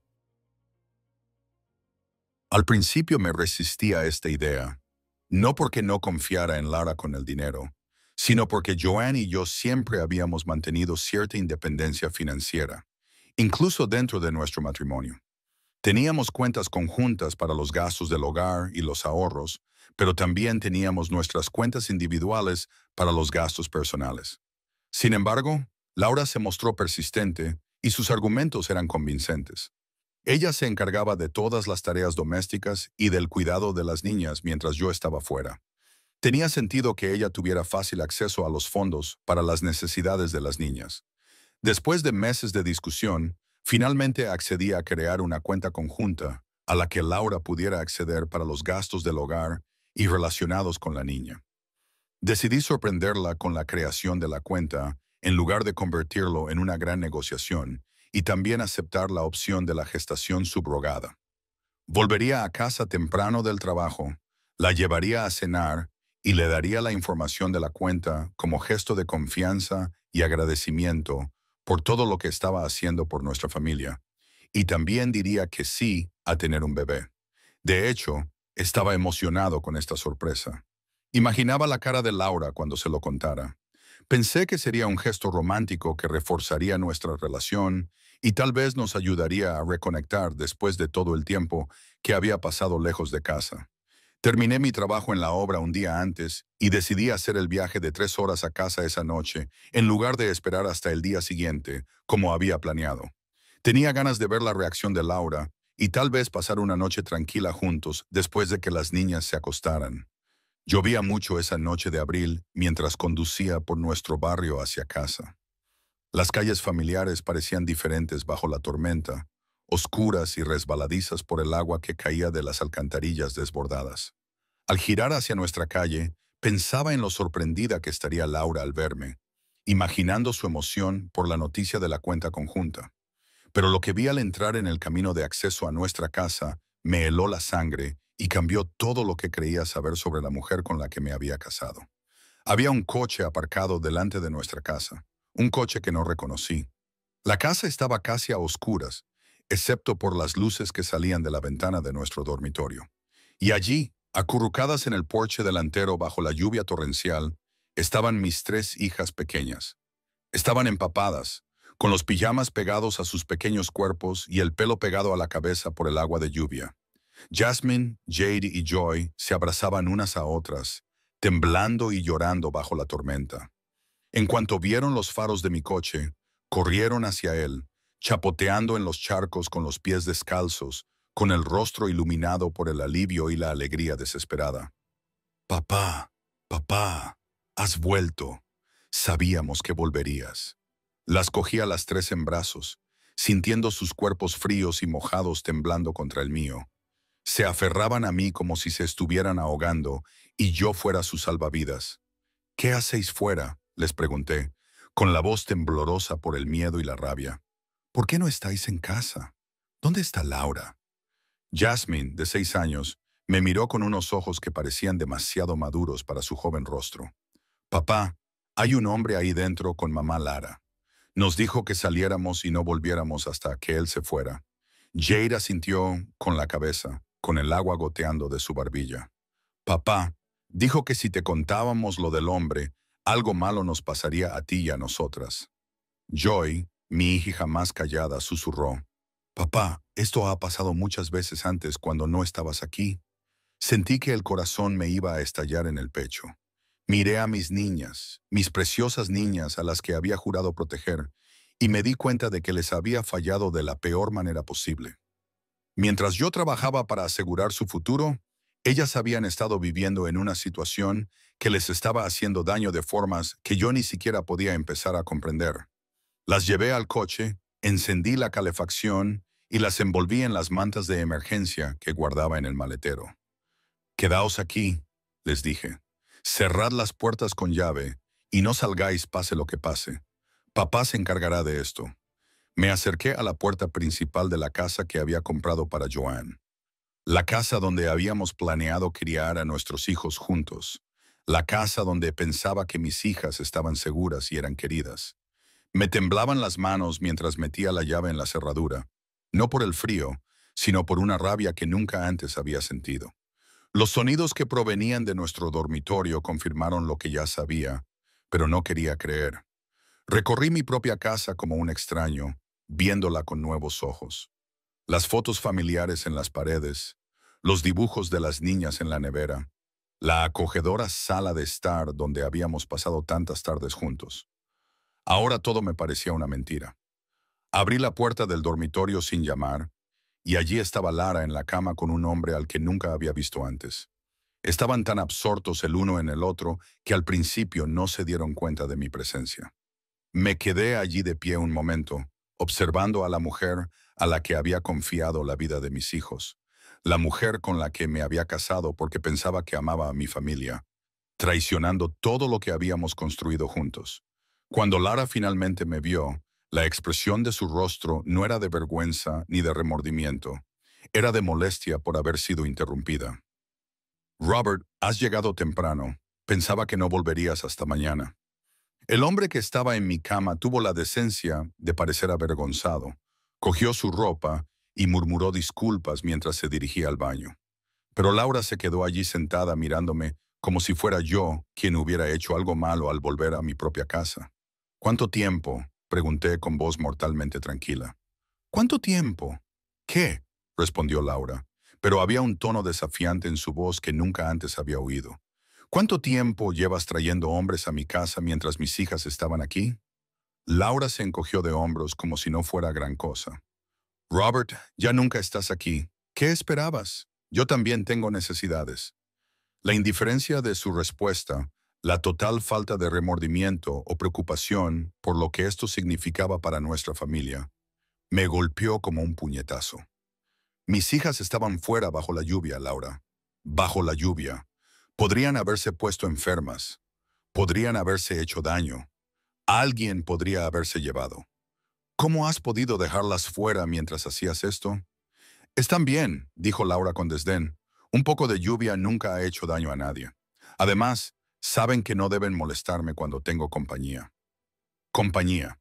Llamaba compañía a sus amantes y hablaba de ello como si estuviera organizando una cena en lugar de destruir nuestra familia. «Esto se ha acabado», dije, con voz firme a pesar del huracán de emociones que se agitaba en mi interior. «Haz las maletas y vete de mi casa esta noche». Laura se rió. Se rió de verdad. «Robert, nunca hablas en serio. Vas a tirar por la borda nuestro matrimonio por un solo error». «¿Un solo error?». La miré con incredulidad. «Mis hijas me acaban de decir que esto ha ocurrido varias veces. Las has estado exponiendo a esto, traumatizándolas, poniéndolas en peligro». «Esto no es un error, Laura. Esto es lo que eres». El hombre salió del baño completamente vestido y claramente ansioso por salir de esta incómoda situación. Laura ni siquiera le prestó atención cuando salió del dormitorio y abandonó la casa. «Robert, seamos racionales», dijo Laura, levantándose por fin de la cama y cogiendo su bata. «Ahora mismo estás enfadado, y con razón, pero podemos solucionar esto. Piensa en las niñas. Necesitan estabilidad. Necesitan una figura materna. Necesitan protección contra ti», respondí. «Quiero que te vayas de esta casa esta noche. Ya resolveremos los detalles legales más adelante, pero no quiero verte cerca de mis hijas ni un segundo más». Entonces, la actitud de Laura cambió y pude vislumbrar algo frío y calculador que nunca antes había visto. «Robert, quizá quieras reconsiderarlo. Sé cosas sobre esta familia, sobre Joanne, sobre ti, cosas que podrían complicarte mucho la vida si tenemos que pasar por un divorcio desagradable. Sus palabras me heló la sangre, pero no tuve tiempo de procesar lo que quería decir con eso. Amenaza. Mis hijas seguían sentadas en el coche, traumatizadas y mojadas, necesitando que su padre las cuidara. Vete, le dije simplemente. Todo lo demás lo resolveremos a través de los abogados. La dejé allí y volví con mis hijas, que estaban acurrucadas en el asiento trasero de mi coche, como refugiadas de su propia casa. Verlas allí, tan pequeñas y vulnerables, me dio ganas de gritar al cielo por la injusticia de todo aquello. Las llevé dentro, les preparé un baño caliente a cada una y las acosté en sus camas con mantas extra y sus peluches favoritos. Se aferraron a mí como si temieran que volviera a desaparecer. «¿Papá, vas a volver a marcharte?», preguntó Jade con voz débil y asustada. «No, pequeña, te lo prometo». Le acaricié el pelo. «Papá va a estar aquí a partir de ahora. Nunca más te volveré a dejar así». «¿Mamá Laura va a vivir ahora en otro sitio?», preguntó Jasmine. Respiré hondo, tratando de encontrar las palabras que les ayudaran a entender sin aumentar su trauma. «Sí, cariño. Laura ya no va a vivir con nosotros. Volveremos a ser solo nosotros cuatro, como antes». Joy, siempre la más perspicaz, me miró con esos ojitos tan sabios. «Papá, Laura era mala con nosotros cuando tú no estabas aquí. Decía cosas que nos asustaban». Mi corazón se rompió de nuevo. «Lo siento mucho, cariño. Papá debería haberlo sabido. Papá debería haberlas protegido mejor». «No pasa nada, papá», dijo Joyce, acercándose para acariciarme la mejilla con su manita. «Tú no lo sabías. Ella era buena fingiendo cuando tú estabas aquí». Durante los días siguientes, mientras me quedaba en casa sin ir al trabajo para ayudar a mis hijas a asimilar lo que había pasado, empezó a salir a la luz todo el alcance del engaño de Laura. Las niñas, sintiéndose seguras para hablar abiertamente por primera vez en meses, me contaron historias que me hicieron hervir la sangre. Laura las había estado maltratando emocionalmente cada vez que yo no estaba presente. Les gritaba por infracciones menores, les decía que eran desagradecidas y malcriadas, las comparaba desfavorablemente con otros niños. Les había prohibido llamarme cuando yo no estaba, diciendo que yo estaba demasiado ocupado e importante para que me molestaran con sus quejas. Había estado trayendo a diferentes hombres a la casa con regularidad, siempre enviando a las niñas afuera o a sus habitaciones con instrucciones estrictas de no salir. Les había dicho que si alguna vez me mencionaban estas visitas, algo terrible les sucedería a nuestra familia. Lo más desgarrador era que Laura había estado borrando sistemáticamente la memoria de Joanne de nuestra casa y nuestras vidas. Había guardado las fotos de Joanne mientras yo estaba fuera, diciéndoles a las niñas que mirar fotos de su madre fallecida no era saludable. Había tirado algunas de las pertenencias de Joanne que yo había guardado para las niñas, alegando que les estaba ayudando a seguir adelante. Me sentí devastado por no haber podido protegerlas, pero también estaba increíblemente orgulloso de la fortaleza de mi hija. A pesar de todo lo que habían soportado, habían mantenido su amor mutuo y su fe en que su papá volvería a casa y arreglaría las cosas. El proceso de divorcio comenzó de inmediato. Laura lo impugnó todo, tratando de reclamar la pensión alimenticia e incluso la custodia compartida de las niñas. Su abogado me describió como un padre ausente que había abandonado a su familia por el trabajo, argumentando que Laura había sido la principal cuidadora y merecía mantener una relación con las niñas. Pero las pruebas eran abrumadoras. Los testimonios de las niñas, junto con la documentación de las aventuras amorosas y el abuso emocional de Laura, dejaron claro que ella no era apta para desempeñar ningún papel en sus vidas. El divorcio se finalizó en 6 meses, y Laura recibió una indemnización económica mínima y no obtuvo la custodia ni el derecho de visita. Pensé que eso sería el final. Pensé que por fin podríamos seguir adelante y reconstruir nuestras vidas. No tenía ni idea de que lo peor aún estaba por llegar. Poco después de que se finalizara el divorcio, las niñas comenzaron a tener pesadillas. Al principio lo atribuía al trauma que habían experimentado con Laura, pero no eran las típicas pesadillas por ansiedad. Eran sueños específicos y detallados sobre su madre, Joanne. Comenzó cuando Jasmine se despertó llorando una noche, diciendo que había soñado que Joanne intentaba decirle algo importante, pero que no podía entender qué era. Luego Jade comenzó a tener sueños en los que Joanne aparecía molesta y preocupada, señalando a Laura y sacudiendo la cabeza. Pero fue el sueño de Joy A el que me hizo prestar mucha atención. Una mañana se despertó gritando, y cuando corrí a su lado, me agarró la camisa con sus pequeños puños y me dijo, «Papá, mamá Joanne intentaba advertirnos. En mi sueño, Laura estaba haciendo daño a mamá. Estaba poniendo medicina mala en la comida de mamá». Intenté racionalizar estos sueños como la forma que tenían las niñas de procesar sus complicados sentimientos hacia Laura y su dolor por la pérdida de Joanne. Los niños suelen tener sueños vívidos en momentos de estrés, y ellas sin duda habían pasado por más de lo que cualquier niño debería soportar.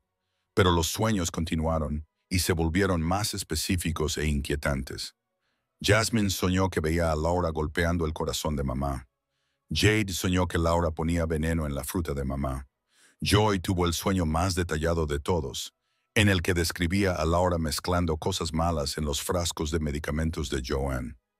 Estos sueños eran tan consistentes y específicos que comenzaron a atormentarme durante mis horas de vigilia.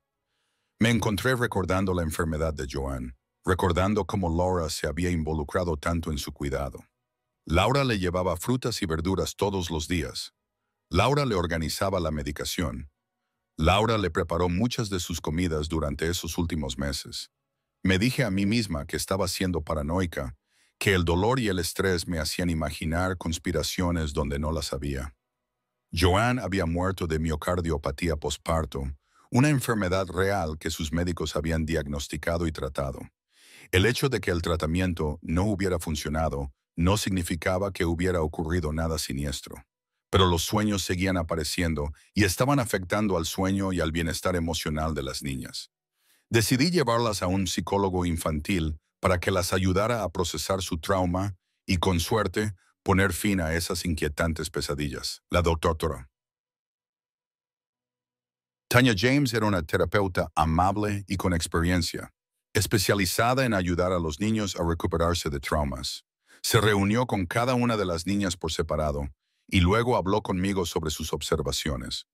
Señor Johnson, sus hijas han sufrido un trauma por el trato que les ha dado su madrastra, pero estos sueños que tienen sobre su madre biológica son inusualmente específicos y consistentes para ser sueños típicos de ansiedad. ¿Qué quiere decir?, le pregunté.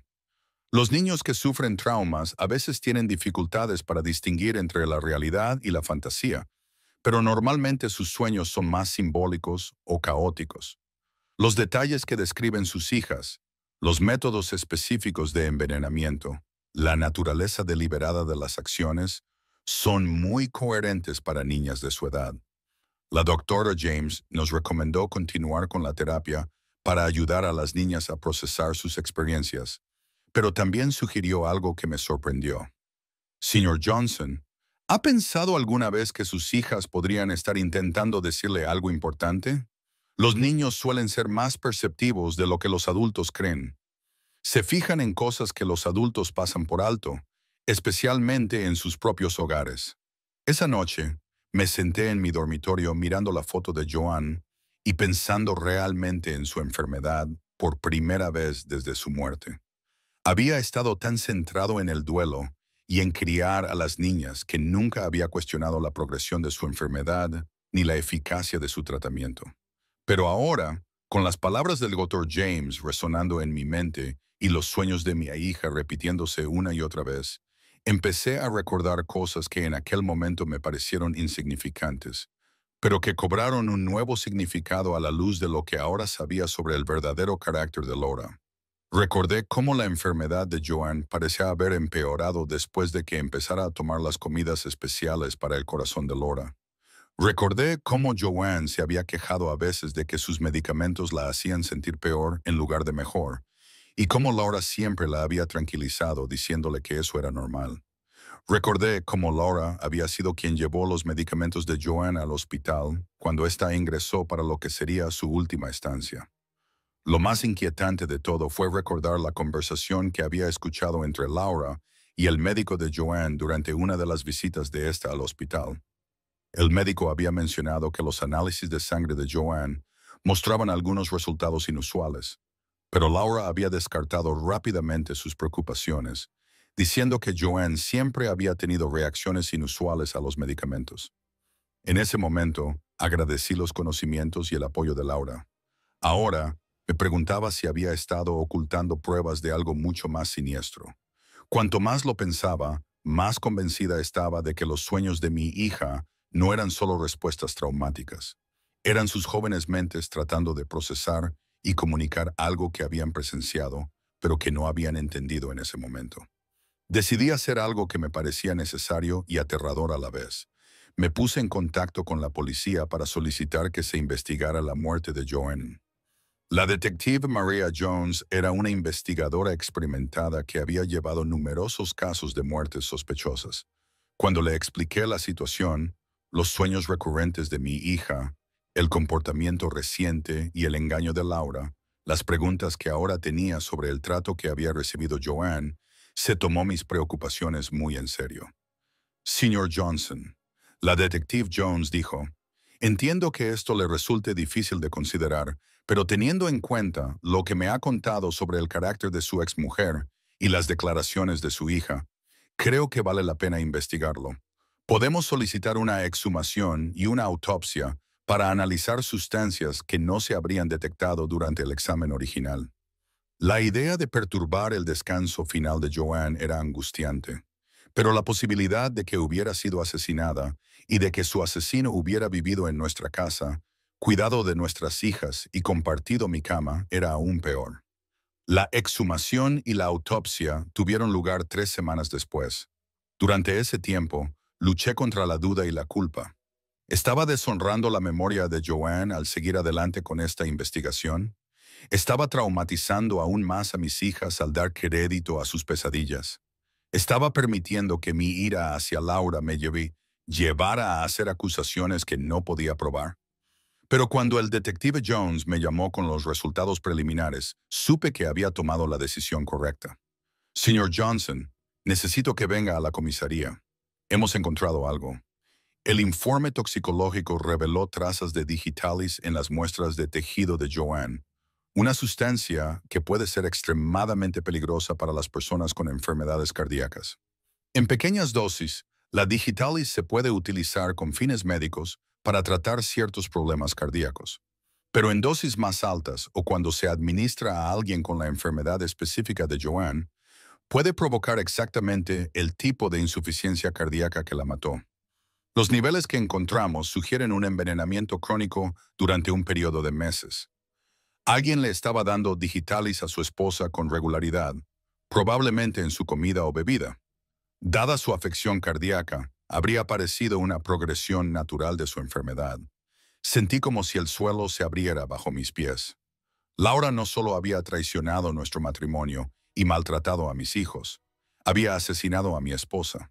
Había envenenado lenta y metódicamente a Joanne mientras fingía cuidar de ella. Todo ello mientras planeaba ocupar su lugar en nuestra familia. Tenemos que traer a Laura para interrogarla, pero señor Johnson tiene que estar preparado para la posibilidad de que no confiese. Este tipo de pruebas pueden ser refutadas por un buen abogado defensor. Necesitamos más, como si el universo respondiera a nuestra necesidad de más pruebas. Esa misma semana, recibí una llamada telefónica que proporcionaría la pieza final del rompecabezas. Era de la señora Annie, la guardia de seguridad del colegio de las niñas. Sonaba nerviosa y arrepentida cuando llamó. Señor Johnson, espero no estar sobrepasando mis límites, pero hay algo que creo que debería saber. Se trata de un incidente que ocurrió hace unos meses, cuando su esposa todavía recogía a las niñas. Mi corazón comenzó a latir con fuerza. ¿Qué tipo de incidente? Bueno, señor, tuvimos una situación en la que unos hombres se acercaron al colegio haciendo preguntas sobre sus hijas. Parecían estar estudiando la zona, averiguando los horarios y las rutinas de recogida. Nos pareció sospechoso, así que los retuvimos y llamamos a la policía. Sentí un escalofrío. ¿Qué pasó con esos hombres? Fueron arrestados. Pero aquí está el problema, señor Johnson. Cuando intentamos ponernos en contacto con usted para informarle del incidente, Su esposa Laura dijo que ella se encargaría de todo. Nos dijo que no le molestáramos porque usted estaba pasando por un momento de estrés en el trabajo. Dijo que ella se encargaría de hablar con la policía y nos mantendría informados. La señora Annie hizo una pausa y pude percibir la culpa en su voz. Señor Johnson, nunca tuvimos noticias de ella sobre este incidente. El caso policial quedó sin resolver porque nadie le dio seguimiento.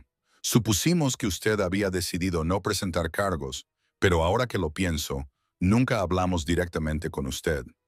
Le di las gracias a la señora Annie y llamé inmediatamente a la detective Jones para comunicarle esta nueva información. Ella se mostró muy interesada en este nuevo dato y prometió investigarlo de inmediato. 2 días después, la detective Jones me llamó con una noticia que me heló la sangre.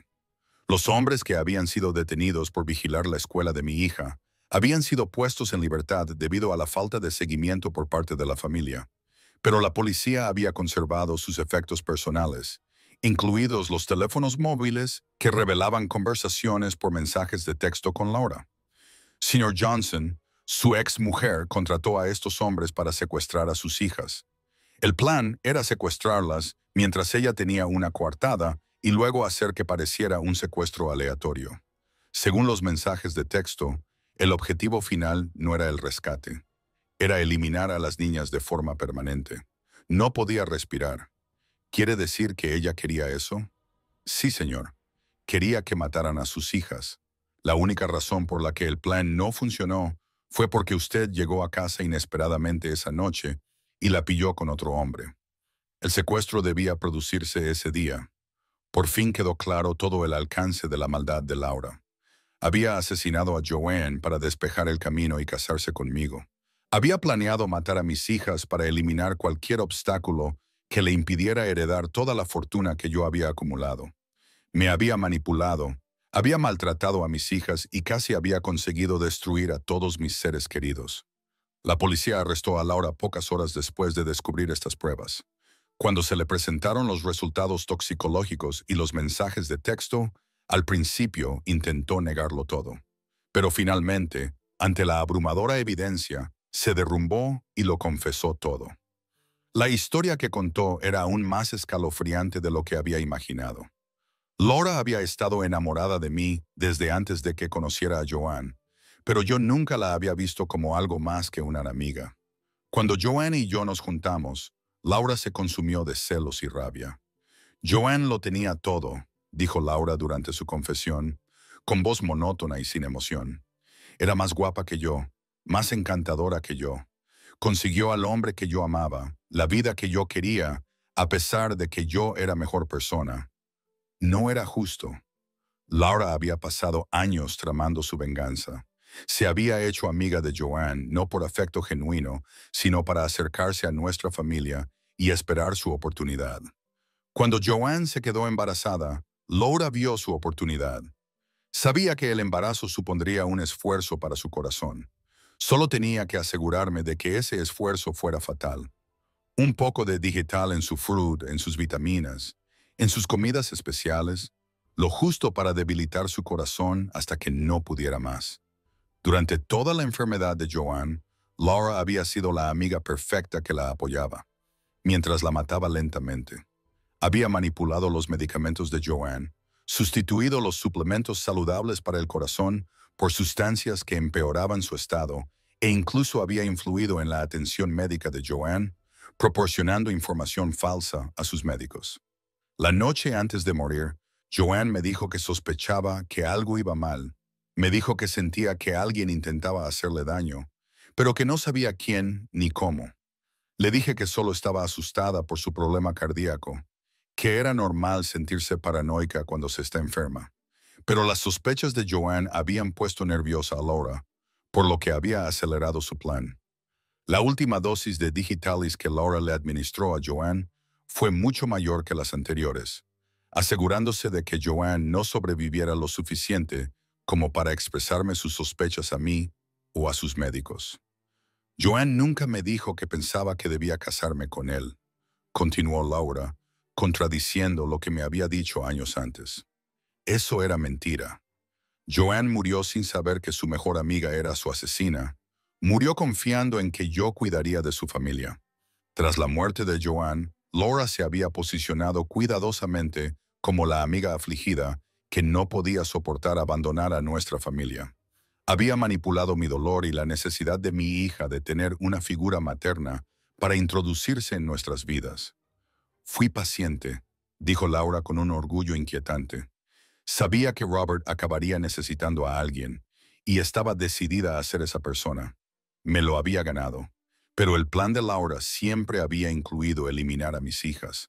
Las veía como obstáculos para su felicidad y como amenazas potenciales que podrían recordar algo que pudiera delatar su crimen. Esas niñas nunca iban a aceptarme como su verdadera madre. Siempre querrían más a Joanne. Siempre me compararían con ella. Y los niños a veces recuerdan cosas que no deberían.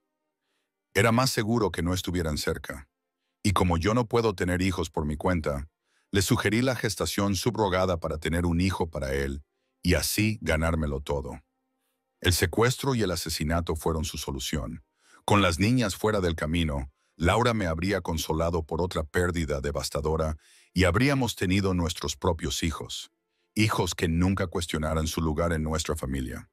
Laura fue condenada a cadena perpetua sin posibilidad de libertad condicional por el asesinato de Joanne, con cargos adicionales por el intento de secuestro y la conspiración para cometer el asesinato de mis hijas.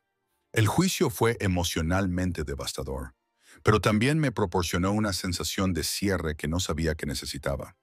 Mis hijas, que ahora tenían 7 años, asistieron a algunas de las vistas judiciales cuando el doctor James consideró que sería útil para su proceso de recuperación. Necesitaban comprender que las pesadillas que habían estado teniendo eran en realidad su mente tratando de protegerlas a ellas y a nuestra familia. Vuestras pesadillas eran como un regalo de vuestra mamá en el cielo, les expliqué. Ella estaba tratando de ayudarnos a descubrir la verdad para que Laura nunca pudiera hacer daño a nadie más. Las niñas se sintieron reconfortadas con esta explicación. Sus pesadillas cesaron después de que Laura fuera condenada y comenzaron a dormir tranquilas por primera vez en años. Pero el proceso de recuperación estaba lejos de haber terminado. Todos necesitábamos una terapia intensiva para recuperarnos del trauma de descubrir que alguien en quien habíamos confiado y a quien habíamos querido había estado planeando destruirnos. El doctor James siguió trabajando con las niñas, ayudándolas a comprender que las acciones de Laura no eran culpa suya y que ahora estaban a salvo.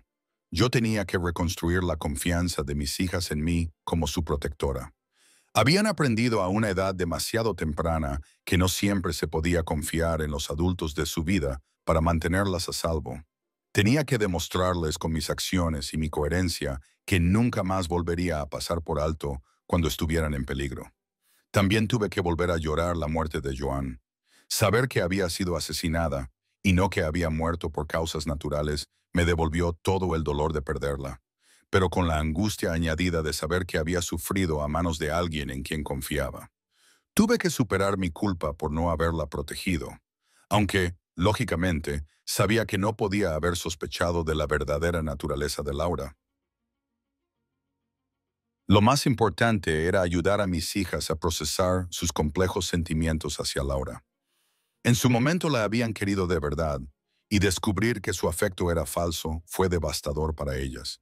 Luchaban con sentimientos de traición, confusión y culpa por haber querido a alguien que quería hacerles daño. Tomé la decisión de ser completamente sincera con mis hijas sobre lo que había pasado, de una forma adecuada a su edad. Quería que entendieran que a veces las personas fingen ser buenas cuando en realidad son malas, y que no es culpa suya si no saben distinguir la diferencia. Quería que supieran que sus instintos sobre sentirse asustadas o incómodas con Laura habían sido correctos y que siempre debían confiar en esos sentimientos en el futuro. Les expliqué durante una de nuestras charlas familiares. Laura tomó malas decisiones porque quería cosas que no le pertenecían. Pero eso no significa que haya nada malo en que se preocuparan por ella cuando pensaban que era buena. El proceso de recuperación llevó años, pero poco a poco nuestra familia volvió a encontrar la felicidad y la seguridad. Nunca volví al exigente horario de trabajo que me había alejado tanto de casa. Reestructuré mi negocio para poder estar presente en todos los momentos importantes de la vida de mis hijas. Mantuve mi promesa a Joanne de no culparme por su muerte, aunque me llevó mucho tiempo perdonarme de verdad por no haber visto las señales de la verdadera naturaleza de Laura. A través de la terapia y el amor de mis hijas, aprendí que las personas malvadas suelen ser muy buenas, ocultando su verdadera personalidad, y que incluso los padres más vigilantes pueden ser engañados por alguien decidido a causar daño. Mis hijas crecieron y se convirtieron en mujeres jóvenes fuertes, resilientes e inteligentes, que comprendían el valor de los lazos familiares y el amor genuino. Jasmine se convirtió en enfermera pediátrica, inspirada por su deseo de ayudar a los niños que no podían protegerse a sí mismos. Jade se convirtió en profesora, con el deseo de crear espacios seguros para que los niños aprendieran y crecieran. Joy se convirtió en trabajadora social, dedicando su carrera a identificar y prevenir el abuso infantil. Las tres se casaron con hombres buenos y honestos que comprendían la historia de nuestra familia y respetaban el fuerte vínculo que habíamos forjado a través de nuestro trauma compartido y nuestra recuperación. Me han dado unos nietos maravillosos que llenan mi casa de risas y alegría. Nunca volví a casarme, no porque no pudiera volver a amar, sino porque descubrí que mi capacidad para el amor romántico había cambiado tras mis experiencias con Laura. Me resultaba difícil confiar en alguien lo suficiente como para dejarlo entrar en nuestra estrecha unidad familiar. Pero más que eso, me di cuenta de que mis hijas y yo habíamos creado juntas algo completo y hermoso. No necesitábamos a nadie más para completar nuestra familia. En lugar de buscar relaciones románticas, canalicé mi energía maternal para ayudar a otros niños que necesitaban protección y amor. Creé un orfanato y un hogar infantil, utilizando el éxito financiero de mi negocio para proporcionar un hogar seguro a niños que no tenían ningún otro lugar al que ir. Los niños de nuestro centro conocen la historia de nuestra familia y les reconforta saber que las personas que han sobrevivido a un trauma pueden crear vidas llenas de amor y sentido. Mis hijas hacen voluntariado en el centro con regularidad y mis nietos consideran a los niños residentes como parte de su familia extendida.